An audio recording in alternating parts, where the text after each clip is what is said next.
Hi friends, welcome to vocab with Nikunj. और चलिए शुरू करते हैं आज के एडिटोरियल का एनालिसिस। उससे पहले let's go to the difficult words which have been used. The first word is mandatory. Now this word requires no introduction. We have discussed it a countless number of times, right? So it simply means required by rule, जो compulsory हो, ठीक है। Rule के द्वारा जिसकी जरूरत हो, जिसको आप बाईपास नहीं कर सकते। Next word is vulnerable. Vulnerable मतलब कोई भी जो who is prone to attack, prone to criticism, ठीक है, जिन पे अटैक किया जा सके, ठीक है। जैसे कि इस केस में जो बूढ़े लोग हैं, ठीक है, डिस्कस करेंगे नीचे। Next word is spike. Spike बहुत ही सुंदर यूज हुआ है स्पाइक का। Sharp rise followed by a sharp decline. अब देखिए, अगर केवल राइज यूज करना होता तो हम इंक्रीज भी कर सकते थे, राइट राइट। लेकिन यहाँ पे राइज के बाद डिक्लाइन भी दिखाना है, इसलिए स्पाइक का यूज किया गया है।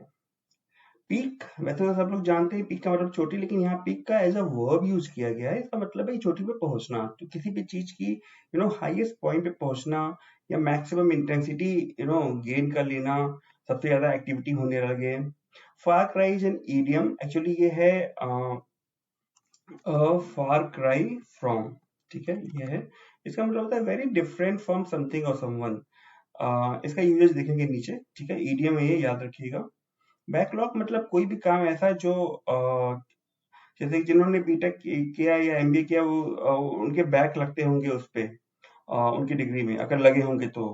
आई डोंट होप लगे हों, ठीक है। तो उसमें जो भी पीछे का काम इकट्ठा हो जाता है उसे बैकलॉग कहते हैं, ठीक है, जो पहले से हो जाना चाहिए अभी तक नहीं हुआ है। नेक्स्ट वर्ड इज निल, मतलब जीरो होता है, no emote at all, something कोई चीज जिसकी कोई भी इंपॉर्टेंस ना हो उसे निल कह सकते हैं। Case fatality rate.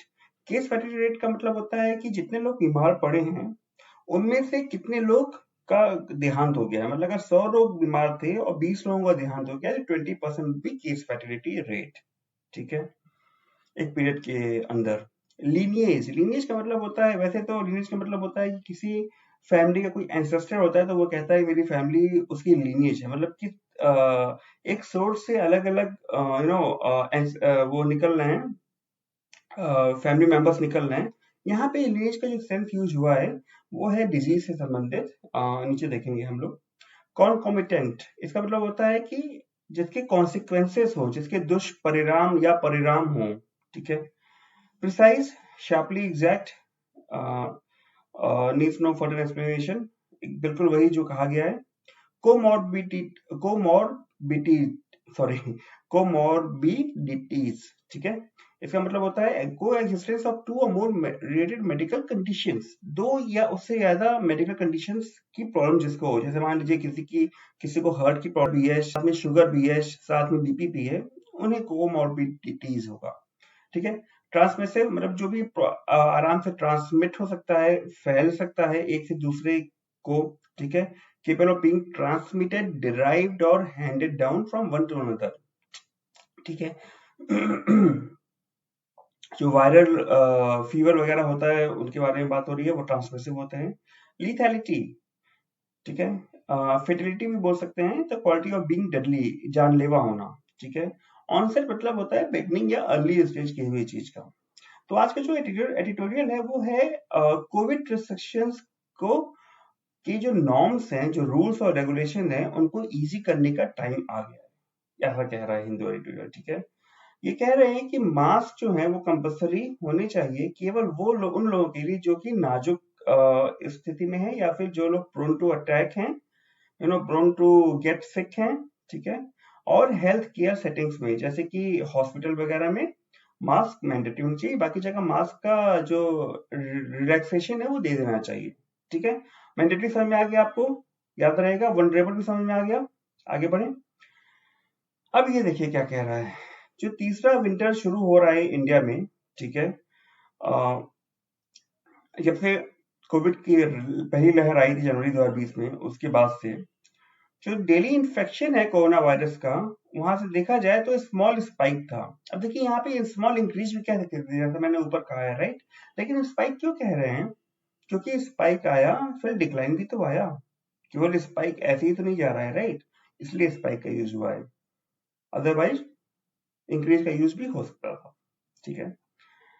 And the third since the third wave peaked, जब तीसरी वेव जो है अपने चरम उत्कर्ष पे थी, चरम पे थी, ठीक है, इन लेट जनवरी में। पीक का मतलब याद रहेगा एज अ वर्ब, ठीक है, जब अपने इसका एक वर्ड और होता है जेनिथ, ठीक है। जेनिथ मतलब होता है peak of, just a moment,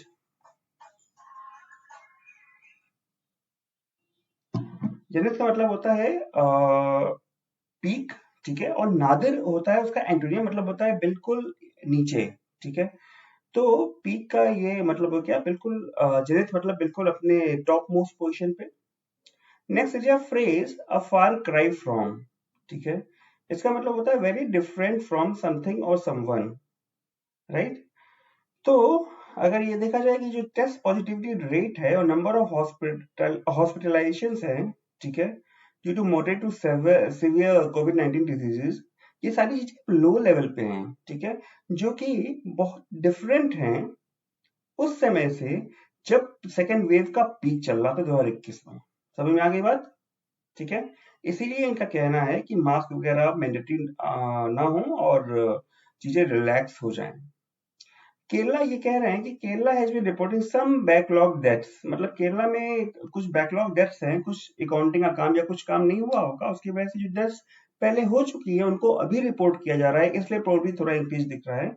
लेकिन नील फ्रेश डेथ है मेनी डेज पे, कि बहुत दिनों ऐसा भी हुआ है बहुत दिनों में कि एक भी डेथ नहीं हुई है, ठीक है।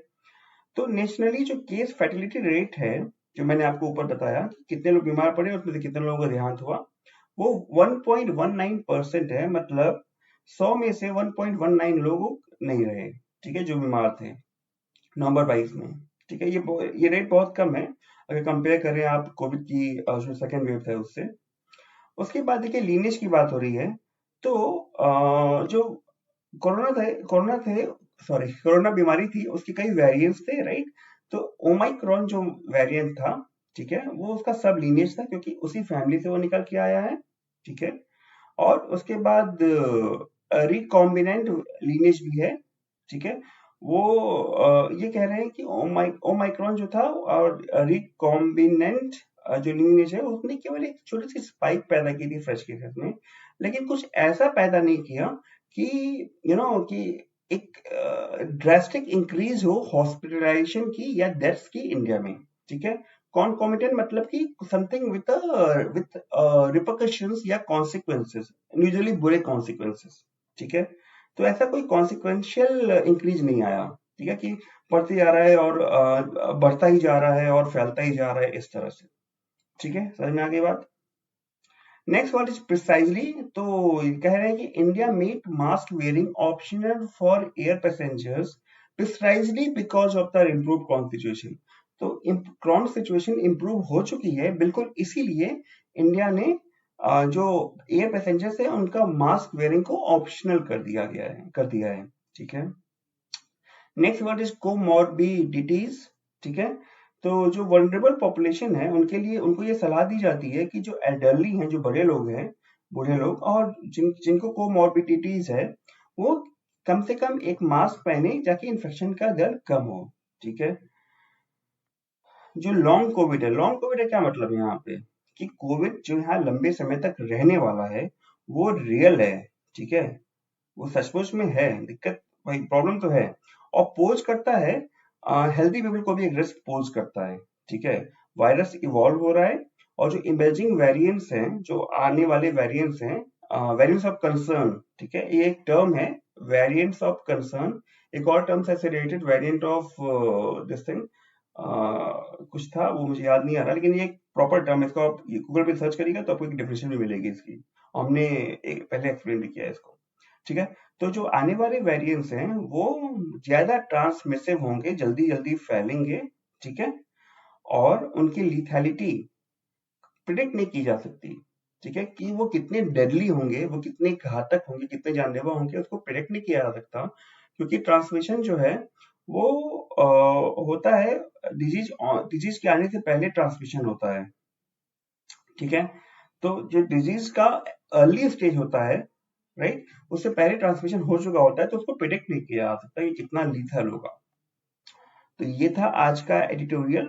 कैसा लगा मुझे कमेंट सेक्शन में बताइएगा, और थैंक यू फॉर वॉचिंग। अभी तक आपने सब्सक्राइब नहीं किया है तो please go and subscribe by clicking here if you really want to improve your vocabulary.